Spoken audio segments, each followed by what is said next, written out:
Hey, this is Rob Anspach, and welcome back to another edition of E-Heroes. For those keeping count, this is episode 413, and my next guest hasn't been around since episode 300. She's the most ethical copywriter on the planet, my friend Pauline Longdon. And thank you for being here. Yeah, thank you for inviting me back. I always love having a chat with you. It's the last time we saw each other in real life was in Mm, January, and at Disney World, which was awesome. You and yeah. Ray and Barbara, my wife, Kim, and we just had a great time, and we learned Oh, a lot. I just want to thank you for your friendship because I don't say that a lot, but sure. I'm glad that you're on this planet, helping marketers the right way. Yeah, well, thank you, and thank you for inviting me to your event. That was phenomenal. Like experiencing all of like it was a great big binge of Disney, and I learned so much from it and experienced so much. It was just Well, phenomenal. I'm coughing already. No, it was great just watching your eyes pop. We had gone to that Mm, restaurant, I think it was Steakhouse 71, and the waitress had asked if it was your first time there, and she brought out yeah, this amazing dessert for you and Ray, yeah. and, it was just one of these Instagram worthy things that they didn't have to do. But Mm-hmm. they made you feel amazing. They made you feel like you wanted to stay, Yeah, and I like that about Disney. They go above and beyond. Now, a lot of people don't like them. I get it.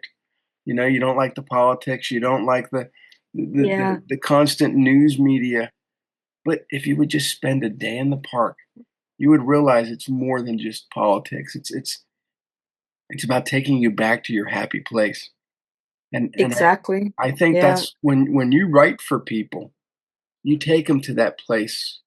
Yep. It's I know in past, we used to marketing used to be about bringing out their pain, you know, Mhm. and then pouring salt on their wound. Yeah, Yeah. I'm not always into that. I don't want my pain to be brought back up again or Yeah. regurgitated. How are you going to solve my problem? And, Exactly. and you dig deep into that, and you find Mhm. you find a way to solve it. Yeah, I mean, especially with women though, like when we're writing and marketing to women, like if you're selling a beauty product and you're making the woman feel like crap because like you're identifying like, oh, you've got crow's feet as deep as the Grand Canyon, and you're like trying to shame her into buying your product. Like Mhm. women already know every single fault that we have through marketing. Why not like twist the message and like you say, it's like, yeah, every woman gets crow's feet, but not every woman has to keep them. Here's Mhm. here's how you can sort that out. Yeah. Here's what you can do about them. And as long as your product does what you say that it does, or even offers like, some kind of like tangible result that they can see, they'll trust you. But when Mhm. you're trying to shame them, it's like, your crow's feet are so bad that your husband looks at younger women longingly. I've seen that kind of copy, that we were talking before we started to record, but that bro marketing, that shame-based, bullying, trying to get people to buy products. Well, that work it seems to work, but it doesn't. The reason it seems to work is because um there's already 3% of the audience. We know that from Chet Holmes, his pyramid that he did. It's like there's 3% out there that's red hot, ready to buy your product right now. You could say the most politically incorrect thing and they will still buy it because they have actually assessed and they've sold themselves into the need for your product. Mhm. So your product is actually working in spite of itself. Yeah, and that was one of the reasons that last year when I wrote this book, Wait, There's More, I actually had you write the foreword Yeah. because, this is not a slam against marketing. Mhm. I want people to understand that there are ethical marketers out there, and these are the things that we look at, Yeah, and there's only because there's we're also tired. Yeah, we're tired Yeah. of people getting ripped off. Yeah, and there's also, I mean, what I like about that and you bringing that to light was the fact that there's more than one way to market to people. You Mhm. don't have to just follow what everyone else is doing. Like if you're an ethical person, then show that. You don't have to do the used car salesman, like, cheesy sleazy kind of stuff. Right. You just don't have to.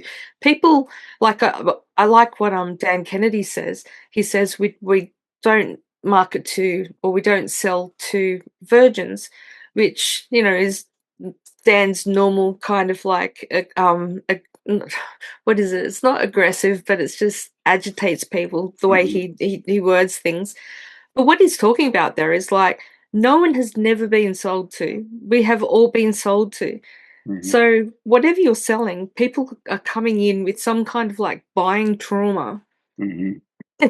um from someone who's just like pushed things too far. I mean, you were talking about, life insurance. It's like, don't try to shame people into buying life insurance. It's like, oh, what would you do? What would your wife do if you were to die? It's like, paint the picture of that. Like, show don't tell. Like, Right. don't shame people.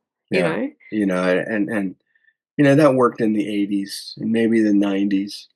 Yeah. Is 2000 it? was a little different because I think that was the growth of online marketing, Yes. and Yeah. it was a wild, wild west with copy.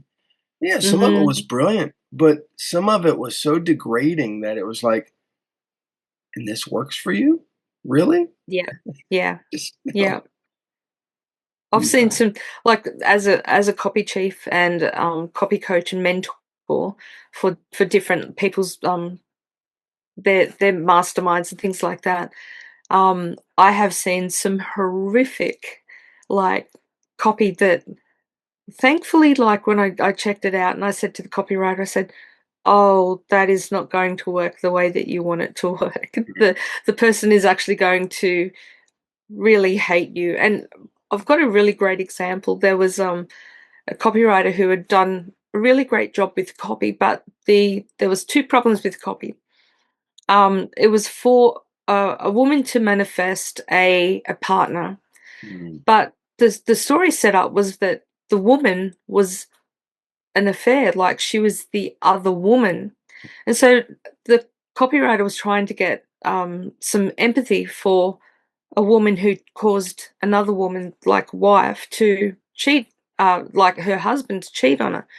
So I said to her, "That's not going to work." And she said, "Yeah, but the male copywriters and the male marketers, they all love this story." And I said, "Of course they do, because it's about an affair and it's about like men having a choice between women. But when you're writing about a woman who has broken up a marriage, women are not going to support that, and women are your audience and market." And I Right. said, "And the second problem is that you've called the woman Karen." I said, "Karen is not a popular name right now, Mhm. and I would not use anyone like a woman in copy that I'm trying to get the buyer to, identify with. I wouldn't name a Karen, and I wouldn't have her as someone who is preying on people's husbands. That's." And she went, "Oh, now I get it." I said, "You forgot to see your copy through the eyes of a woman. Mhm. You saw it through the eyes of the males that think that that's fantastic because they've got choices." I said, "You need to bring that back to what the woman wants." I did a split test recently, and I wrote two pieces of copy for a client, one in a man's voice, one in a woman's voice. And Mhm. the man's voice letter did okay. It sold things, but the one in a woman's voice sold so much better. Wow, You know, that's and cool. and, and so I think copywriters need to look at who they're selling to. Yes. Yeah, if it's a bro and you think you can sell them on bro marketing, great, go ahead. But the Yep. majority of people who buy things are women. Yeah, they say it's like 85% of the buying decisions are made by women, and they actually like influence the other 15%. I mean, and people scoff at that. I've had men say, "Oh, that's not right." And I say, "Okay, so tell me, Did you decide which side you part your hair? Did you decide as a child, and even now maybe as an adult, what brand of toothpaste you use? Your father probably didn't choose his shaving cream, although he'll say that was his decision. It was like his wife bought that for him. Your Mm, mother parted your hair on that side. It's like there's so much that goes back to the buying decision of a woman. mhm, That's why I say she's like, there was a woman like out doing a groceries one day, and someone offered her like Crest toothpaste, and now that Crest toothpaste has been in the family for multiple generations. I mean, you can't say that that's an independent choice that you made. mhm. So You know, it's really interesting. now, what I've discovered though, when it comes to services, people that come into your home, when it comes to Mhm. appliances, when it comes to cleaning, when it comes to the kitchen or the bath, the women make Mhm. decisions. If it's Yep. plumbing, if it's electrical, if it's something to do with the pool, the man makes the decisions, which is it's weird to me. It's like, okay, but Mm. if you're gonna sell those types of services, you need to know who you're dealing with. Exactly. Who's your main buyer? Yeah. Yeah, exactly. And speak to them the way that, you should speak to them. I mean, with my junior copywriters, like when I've been copy chief and like training teams and stuff like that, I'll say to them like, they'll say, "What's your biggest tip to being able to write to a woman?" And I say, if you've got a wife, a girlfriend, a mother, a sister, aunt, or anyone like that, a grandmother in your life, think about like whatever words you put on the page, would you say that to any of those women? Right. And if the answer is no, then why is it on your page? Right. And if it's too technical, get rid of it. Yeah, women don't speak in numbers the way that men do, and this is where it butts up against the advice of copywriting about specificity. Mhm. Like so people say like, get rid of, what is it? How to defeat menopause and get rid of 95% of your hot flashes. Mm. Well, the problem with that headline is that it's got combative language in it. So, because women don't want to defeat menopause, we just don't want to suffer through it.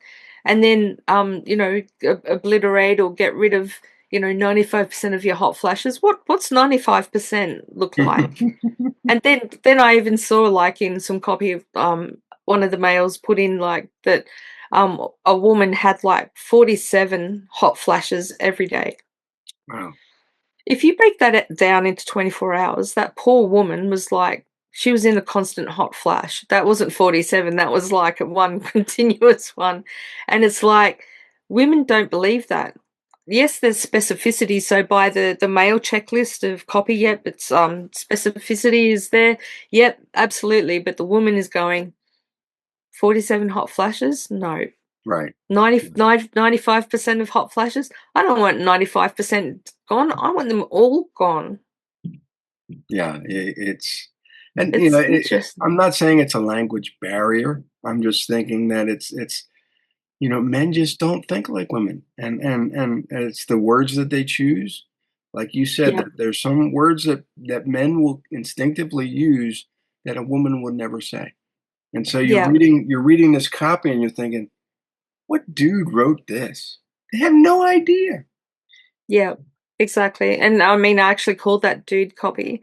There's different types of copy. You've got your bro copy, which is like where a man just is like at war with everyone, and that very like challenging copy. And it's like you don't call yourself. How can you call yourself a woman if you're going to do this and disadvantage your children? Like you are not going to sell a single thing to a woman by doing that. Then you've got the bro copy. Oh, sorry, that was a bro copy. Then you got the dude copy, which is like, guys just speak in their own language when they're writing to a woman or marketing to a woman. And, it's like, come and join our tribe. Well, women don't really do tribes. I mean, some women do tribes, but not as a, like, let's do just the convenient 80-20 rule. 80% of women don't do tribes. We don't have the hierarchy that men have. We have like a community we say, that it takes a village to raise a child. Well, that shows us how women do like a community. So what that means is, like, a medicine woman is no better than a woman who stays at home and looks after children, because they're ushering in the next generation. The accountant, the lawyer isn't of a higher status, but every single woman or person in that community has a purpose of being there. Whereas, in the male world, that's, the doctor is better than the stay-at-home mum, or, this, and there's all that hierarchy. Women don't do that. And when we are pushed into that kind of, like, into that model, that's when things fall apart. And that's where we start to act like males, and then males go, that's not, I can't stand it when females act like males. It's like, well, you have marketed us into that kind of arrangement, so you can't complain now Yeah. when we're what you don't like. So Uh, yeah, there's a lot that happens. But with that, I just wanted to finish off the dude copy stuff. So dude copy can work to females, but it needs to come out of the mouth of a male. So I've seen a lot of copy that how comes from male copywriters, and it works for the female, audience, and people are, like, celebrating. And when a male can write like a female, everyone's, like, slapping their back and congratulating them. And I look at the copy and I say, that's not even female copy. That's just like you are talking to a female like a male, but it's working to the female audience. So I think that that's how all copy needs to be. What they're missing is the nuance, is that when that kind of dude language comes out of a male's mouth to a female audience, it works, because females will compensate for the way men cannot talk to females. We, in our brain, we're going, yeah, yeah, yeah, we know what you mean, and we're filling in the gaps and connecting the dots. mhm. But here's where it doesn't work. When dude copy comes out of the mouth of a female business owner, or a female spokesperson, and then it goes to a female audience, because then what happens is the female is reading the audience, the copy from the so-called spokesperson, and there's just going, there's something wrong here. Like, she actually speaks like a male. Like, there's something off. And so then that's when it doesn't work, because the female expects another female to speak fluent female. That's what it's all about. And yeah, so sometimes dude copy works, and people are in a false sense of security that, hey, yeah, this is how it worked, and so now all female based copy has to sound like this. And it's like, no, that is the worst advice. What I've noticed, and I when we were in Orlando, I told you about this one marketer on LinkedIn, and Mm, she's from the UK, and mm-hmm. a little younger than us, and it's all passive aggressive dude marketing, and when she doesn't get her way, she just starts throwing the F bomb and calling people names, and I'm like, and you're trying to Mm, make money? yeah. Because one post is all about, "Hey, join my course and do this, and it's this price." And 2 weeks later, she's already reduced the price. She's already reduced how many people she wants to have join. Next thing, people aren't joining, or they're saying, "Oh, you're putting too many selfies up," and then she just goes off on them. And I'm like, "Are Mm, you on drugs? Because this back and forth stuff, I think you're bipolar or something." But yeah. Yeah. it's just weird. I'm watching her self-destruct in real time, and it was like, Mm, wow, and I take some of these things that people post on LinkedIn, and I turn them into videos. I try to, show the lesson. I don't, I don't post people's names in shame, yeah. but I'll use the lesson to teach somebody. Hey, look, this is the proper way to do it. Um, Yeah. and she's called me out a few times. Are you talking about me? Did I mention your name? Mm-hmm. You Yeah. know, but, it's you start to see the pattern and the destruction, and it's like, "Why do you write like that?" You know? Yeah, it's funny, even the swearing, like, I'm Australian, right? So I know all the swear words, and we get to use them like breathing down here, right? But it always makes me think, like if you're talking and you accidentally slip out the F bomb, most people will just go, yeah, okay, so and they'll let it be. And you can tell by the look on their face whether you'll get away with again, so don't do it, right? So then but when it comes to swearing in writing, you have every opportunity not to put that there. You can write it, you can type it there and go, oops, oops, and then like delete it. You can edit it, you can like not press publish. But as soon as you have something on the internet or in your writing, like as an F bomb or whatever you want to put in there, that is an intentional thing that you've done. Mhm. So I always think that like if people need to do that to differentiate themselves, like where do you go after that? Okay, so the F bomb gets a bit old. Where do you go? Oh, to the C bomb. What's after the C bomb? There's Mhm. not a lot. Because I know Americans don't like the C word. Australians like you call us that. Well, depends on the words that are before and after it, whether it's a compliment or it's an insult. And we all know, right? So, but Americans, it's like, they clutch their pearls and it's like, oh no, that you said the C word. But anyway, but yeah, I always think about like, when people go off on, like social media and they're dropping F and C bombs everywhere, and I'm just going, you just sound like you're a 3-year-old that just like discovered like the word shit. Like, you think you're the king of the world because you know a swear word, and then you get a response from your parents. But after a while, it's like it just loses its effectiveness. So for me, like those things, use them intentionally and strategically. But I've never needed to use the F bomb and definitely not the C bomb in any writing that I've done ever. Let's talk about your writing because you've been putting out books too. Just like I do, and Hmm. you have the copy nuggets, and they've been going on for years, and Yeah, yeah, it's just yeah, amazing. about 12 years now. And the remarkable thing is that I've never missed a week, although I have come close a couple of times, but I haven't ever missed a week. So that's like what was it, 575 or something like that. It's ridiculous. I keep getting the number wrong.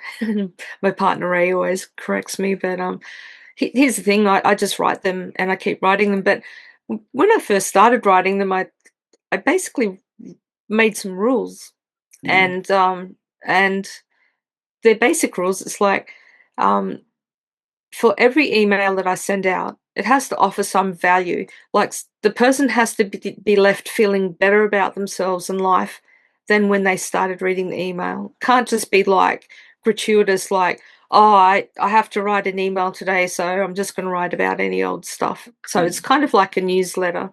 It's always like a slice of life, then a knowledge nugget, and then the um, completion of like a lesson or something. So, and then the second one was that if ever I missed a week, then that's it. That's the end.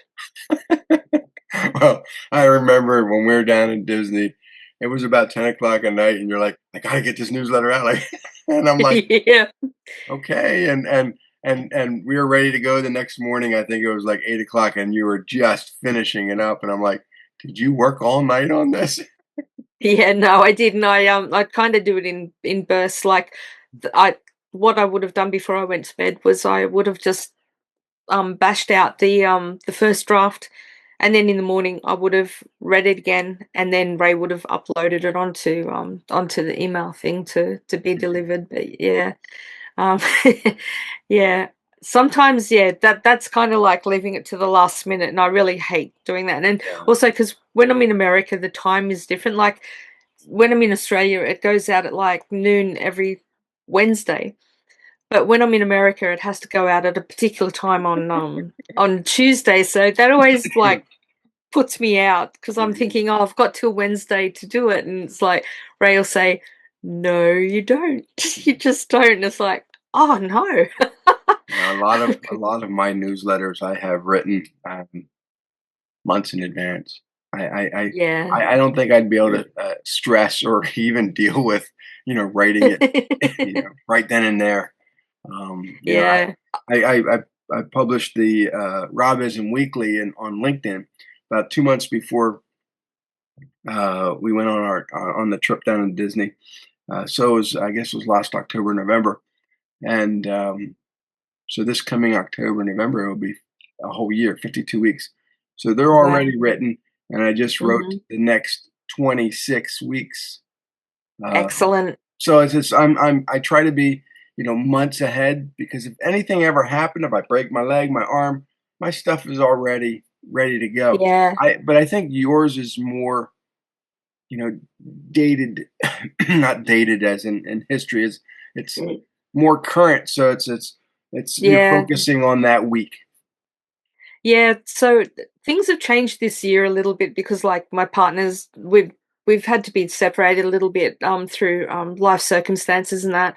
And so before she goes away, I'll give her like however long she's going to be away, like just for 2 weeks, I'll give her two or three of those knowledge nuggets just to upload. Mm, And it's funny, I occasionally do get some feedback, and someone said, are you even writing these anymore? Like your writing's changed. And it's like the writing has changed because I'm tapping into certain events, but by the time they get them, the event has passed. mhm, So it doesn't have that recency or currency that they normally have. So I know that the readers are feeling the difference. mhm. Um, thankfully, no one's told me like it sounds like AI. That would be the ultimate insult. But anyway, Well, yes, let's talk about AI, because yeah, AI has been around for a couple years now, and I know that there's some hmm pros and cons about AI, and I use AI for ideas and structure but a lot of people use it for the complete writing. They use it to do this and they use it to do that, and now yeah, they're going to start putting watermarks inside these AI, and I think that gets mm, got a lot of people up in arms, because they're like, well, now that I have this tool, it's going to make my job easier. Oh, but now it's going to be detectable that I use this tool. yeah. Well, I mean, I've got feelings about watermarks. I mean, if you're paying for a service, Hmm. like to say you go and have portraits done from a Hmm. photographer and you pay full price for that, and then they leave a watermark on it for forever, that's Hmm. not cool. Like Right. you've paid.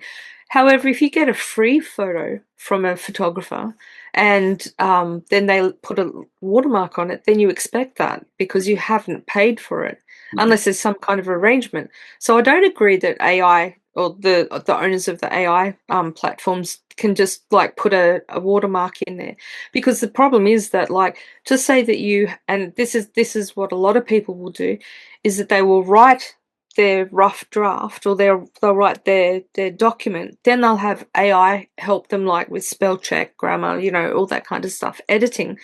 So then what happens though is that AI then puts a watermark in your work, Yeah. and then like you hand that in, just like say you're doing some like kind of study, you hand in you've written your thesis, you hand it over to AI just to make sure that everything's like formatted properly and all that kind of stuff. It puts a watermark in there. You submit your thesis, and then all of a sudden it comes back and says this has been written by AI. Yeah. That's a massive problem. And Um, everybody's an AI junior detective now. It's, oh, you use oh that yeah, dash, or you use this word, you use that word. yeah. Those are the things I've been using for years, and AI That's trains yeah, off of copywriters. They train off of books, so of course, exactly. that Yeah. it's going to kick back out that way. But Well, I that's where use it. people are. Yeah, people are lazy when they're looking at AI. And I mean, I've written a couple of emails about this, like like what's to be gained by you being able to recognize, the normal tell signs of AI, like M dashes and Mhm, like the phrases such as like here's the kicker. Well, the person who actually invented that was Ted Nicholas, and it's in his book, that's like got all of the transitions, but all of the transitions are like things that people are saying, oh, well, this is what this is what says that this is AI. Mhm. Like you said, you've been using those things for years. I've been using them for years, and I'm still using them. And people say, "Well, that's AI," and I say, "No, it's not actually." And you're No. right, because people fail to recognize that, like, AI has, like, basically, like, downloaded the internet, all the good copy, all the bad copy, and good and bad copy is not the 80-20 rule. We're talking about like 98% to 2%. So 98% is absolute rubbish, Mhm. but then the 2% is like good copy. So then what's happening with AI is, like, everyone's using AI copy, and so it's like a dog just, pardon the horrible metaphor, but it's like just a dog eating its own vomit again and again and again. So then the copy gets worse. So then what happens is, when you just use an out of the box AI that you have not trained, like people say, "Oh, I've trained AI, I've trained Claude, and I've trained ChatGPT." You haven't trained it. You've just given it some guardrails, but they're very shoddy guardrails, because the thing is that they're out of the box writers that have been trained by the ineptitude of the internet.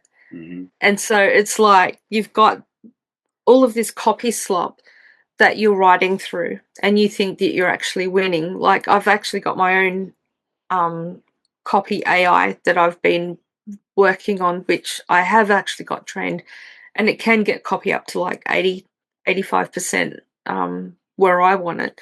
Mhm. And then I just have to come and copy chief it. But it's got all of my writing rules, it's got everything in it that I need. But so there's a lot of problems with AI, but I mean, here's the thing, Rob. It's here to stay, and Mhm. I was an early adopter of it, not because I wanted to, because I knew that it was here to stay. But also, as a mentor, I couldn't be the mentor that just stood there when my mentees said, "Oh, Pauline, what do you think about this AI?" Or, "How can I get a better output out of this?" I couldn't be the person who said, "I don't know." Yeah. So I just jumped down that rabbit hole and have been keeping up pretty well. Like, when I was a copy chief at a large beauty brand, our copywriters just couldn't keep up with the demand.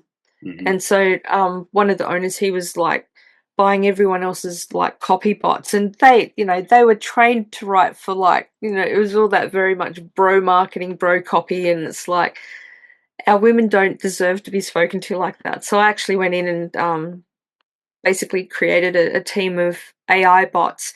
Mhm. And I mean, they got the copy up to about 80%. Then the copywriters had to come in, like you had to come in with an idea.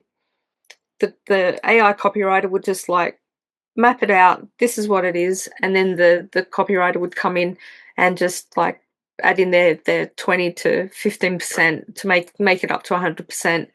Then it would come to me as a copy chief, and I would copy chief it, do a critique, fix it, and then we'd get some good copy. So yeah, the whole expectation of the cut and paste AI, like, you put in this stuff. I was going to say, like, it's rubbish in, rubbish out. So you put in good quality stuff, you get good quality stuff out.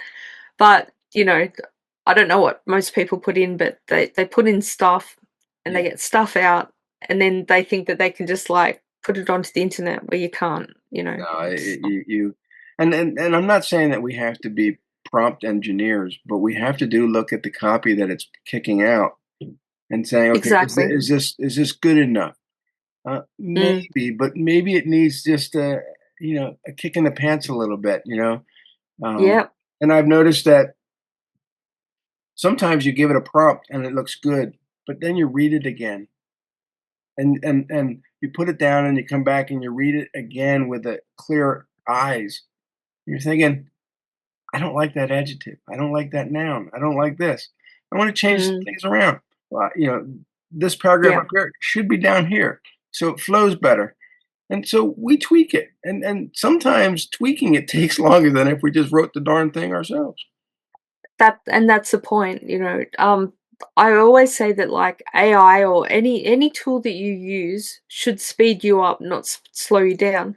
So if AI is actually slowing you down, then it's not any benefit to you at all. Mhm. That's what people have to look at. And then, like, you're paying for your AI platforms and things like that? I mean, are they a worthy investment of your money and time? Because if you're sitting there like swearing at your computer screen because AI is not doing what it's doing, like what you want it to, well, this is a massive problem. So one of the things that I keep telling my mentees and people who listen is like you need to keep hold of your skills and you need to keep your skills sharp. Mhm. Whereas what I'm seeing is a lot of people that are using AI haven't ever dedicated any time to learn their craft or Right. even master it. Like mastery is not even on the table because they haven't even learned it first. Yeah. I And mean, they're the ones that are using AI and they're creating the AI slop that everyone's saying, are you serious? mhm, I think if you know how to write well, mhm. you know, at the first point, then you can get really good stuff out of AI. But if you can't write, and see, this is the thing that a lot of copywriters mastered the first part of the word copy, Mhm. but neglected the the final part, writing. They can't write. They Yeah. don't know. Like you say, oh, this is an unclear antecedent. What? Huh? Speak in English, and it's like, no, you learn how to write, learn the lingo. If you're going to call yourself anything kind of a writer, then you need to write, not just put stuff into AI and get slop out and think that Yeah. that, I that started passes. writing I started writing copy back in '98, Mm-hmm. and, and I was good at it, um, and then I stopped for a while because I was doing other things, writing books and creating Mm-hmm. content for social media, and I missed it. And then I started getting back into it, I'm like, "Yeah, this sounds great, this is," and I'm thinking, "This is garbage." So, I had to rewrite it and relearn, and I had to Yeah. pull, the book I helped Tony Polici with, The Wise Guy's Copywriting Handbook. I had to pull that Yep. back out and reread it, because if you're not using it constantly, those skills Mm. fade away. No, it's Exactly. kinda like jumping back on a bicycle. Once you know how to do it, you do it, but you Mm. gotta force yourself to do it, and, you know, yeah, AI is so simple, but the thing is that do you do you wanna be known for something that you wrote, or do you wanna be known for just allowing AI to do everything? And Yeah, so, exactly. you gotta Yeah. relearn stuff. Mm. I think there's a big difference between allocation or, outsourcing the AI or delegating and what most people do, which is actually abdication. They just abdicate all of their responsibility, all of their skill to AI. Well, the thing is that, like, people have been saying for ages that AI is going to replace a lot of people. Well, my goal is not to be someone who's going to be replaced Right. because one thing that AI cannot do is like, although AI will sit there and, you'll see the flashing thing of like thinking, and then it says, oh, you just gave me goosebumps, or, you just made, I hear what you're saying, and I'm thinking, you don't have a body, you don't have biology, you are not doing any of those things. You are like just trying to get humans into a false sense of security that, like, we think that you're like us. Mhm. But here's the thing about AI, everything that it knows about humanity is information, not experience. Right. And that's where the difference, this is where, like I'm talking about the human advantage in the age of AI. You have a human advantage because you know what that feels like. So this is where, when it comes to copy marketing, just being a general human being Mm, is where you can like have that empathy to know like what that possibly feels like. Like AI will, say something like to a human of like, yes, I know how you feel. A human wouldn't say that to a human because we don't know what that feels. mm, Like we haven't experienced that. So we have like a judgment that AI doesn't have. mhm.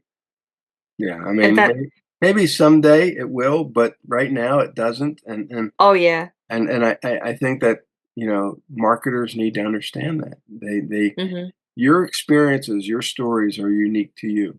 Sure, Yeah. you can You can type them into AI and say, "Look, take my experiences and make a story," and it can make a story that sounds like you, but Yeah. it's still missing a soul, Yep. and, I think that's the key Mhm. right now. Like you said, Mm. we have to be more human to cater Mhm. to humanity. Yeah. Yeah. Because I mean, even, like, what I liked about your, event at Disney was it was actually like an event at Disney. Whereas most people try to do some kind of like workshop with pictures of Disney and all that kind of stuff. Mhm. Nothing beats like the human connection. Nothing Right. beats the human experience. And that's, like what happens nowadays is like we sit behind screens, we sit there doom scrolling on our phones and stuff like that, thinking that we're connected to people, which we are virtually, Mhm. but we're not actually connected at a physical and a biological level. And I mean, even the younger like generation, like the millennials and the Z generation or Z generation, Mhm. sorry, I forgot where I was. Yeah. Um, you know, they're wanting to go back to retro. They want to listen to a vinyl record. They want to have like the boom box. They want to have that different human experience because they're tired of virtual. Like, you know, um, things like Spotify, we've got like our musical collection and it's invisible. Like I Mhm. remember as a kid, like taking the tape out of the tape player and putting a new one in, turning the side over. Same with records and things like that. CDs, cracking open the case when you first bought it. The Mhm. smell of the plastic, which was probably harmful, but there was so much like with that experience. But nowadays, you can download stuff for free. You can watch things, but it's like you don't own it. You don't touch your music at all. It's like people still want And that then human experience that was within the what that was what I was mm, trying to accomplish at Disney World because you got the smells, you got the sights, you got the touch, and all those yeah, things create that core memory, you know, yes, and when you can write to a core memory that people feel, wow, this is nostalgic, this house mm, make that's where you're gonna win them over, you know, yes, and but now you got all this like you said, bro marketing, dude copy. It's aggressive. It's we don't need that. We really mm, don't. And the not to keep saying that Disney is the master of marketing. They're not, but they're a master class in marketing. If you ever go there, and you don't look at it as a amusement park. You look at it as every piece that Disney puts out is a lesson in marketing. You know, absolutely, every resort yeah, that we went to is themed different. It feels different. The characters, the mm, cast members, everything is designed to elicit that core memory. yeah. And One yeah, one thing about Disney though that I did notice is that there is a place for everyone. Mhm. Whatever team you're on, like Team Donald, Team Daisy, Team, Buzz Lightyear or whatever, there is a place for everyone. Like, Mhm. um, that's what I really liked about it. And people were, dressed up, and just like they're wearing their team colors, very, very proudly. You know, And I I've been there multiple times. I've never done pin trading. The only time I've done pin trading was when you were with me, and but the joy that you had going from one pin kiosk to another. It was like, yeah, wow, it was like watching a kid in a candy store. I mean, the yeah, pure joy that you had looking at these pins, and that needs to be in the marketing that we create every single day. We yeah, need to have that joy that what we're creating for others creates that mhm, kid in a candy, store experience. yeah, yeah. Because people are tired of like the dead virtual stuff that they're getting. It's like tapping to make them feel special. Mhm. Yeah. Mm. So how do people find you? Where do they go? Well, they can find me on my, website, thecopyalchemist.com. That's the best place. Or paulinelongdon.com if that's easier. They both go to the same place. Like you said, I've got my weekly knowledge nuggets that I have no intention of stopping them. I think I'd like to get up to year 13, so that's a good goal for now. Um, yeah, on social media, but yeah, mostly my email. Sorry, my um, website is the best place. Yeah, I mean, and it's filled with so much information that if Yeah. someone, and so, what I recommend the audience, if you're listening, please go to our website, the copyalchemist.com, and peruse through all her knowledge nuggets. In fact, binge watch or binge read, and I mean, it would take you probably a year to go through them all. Well, I was gonna say I've also got my knowledge nugget books. This is one of them here. The This is, available on Amazon, and this is, like, from number 1, like, you on my website, you're not gonna read number 1, but this is, like, number 1 to, 52, like, come out in a year, and so, yeah, they're the way that I've written them, like what you said before about the currency of them, is that basically it's like a diary of someone who started out that had a big dream. I always wanted to be an A-list copywriter for whatever reason. And then like in that journey of the knowledge nuggets, basically you see when that happened and what happened even beyond that. Mhm. So it's almost like a diary of Well, a copy I nerd. think you've gone past A list. I think you're into the elite status right now, and because you've encapsulated a lot of the teachings of your mentors, but then you've also put your own spin on it, and you're I'm not saying femininity, but you've put a lot of personality and experience and stories that make your writing a fingerprint. And so when people look at that, they're going, "Oh, Pauline wrote that."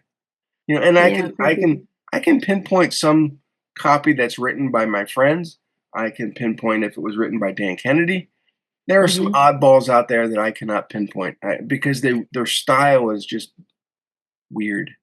And that's the thing Mhm. about AI, is that it mixes a lot of these Yep. copywriters together, so there is no fingerprint. Yep. I want people to point out, "That's Pauline. That was awesome copy." Mm. Yeah. It's important, and thank you. That's very kind of you to say. It's we all have our unique style and the way we do things, and it needs to be incorporated into how we write and how we share the messages with people. And you know, I'm not saying that AI can't do all that, but be careful. Yeah. Exactly. Like, don't rely on it, like, just use it as a tool, Yeah. or as an assistant. Don't yeah. I Don't like to use it. call it augmented reality or augmented intelligence instead of artificial, because Mhm. a lot of that is a lot of the information that the AI is taken is from real people. Yep. Now, is it artificial? Maybe, but it's based on real people. So, Yep. it's more augmented than it is artificial. But Mm. I don't think the watermarking is gonna turn out the way they think. And especially with LinkedIn right now, they have this whole looks like AI slop button. Mm. And already people are complaining that their stuff has been labeled as AI slop when it really wasn't. But it's just Yep. vindictive people out there that are just click, click, click, click, click. And it's like, Yep. okay, nobody's gonna want to go on LinkedIn anymore and post stuff if that's how you're gonna be. Exactly. Exactly. It's gonna hurt humanity, and humanity is hurting humanity, not AI. Right. Yeah. That's the thing. So, yeah, it's gonna be Well, interesting to sit and watch. right. Mm. So everybody, please go over to the copyalchemist.com. Visit Pauline, say hi, and Yeah. sign up for her knowledge nuggets because she is brilliant. Until next time, we'll see you guys on the next episode. Adios.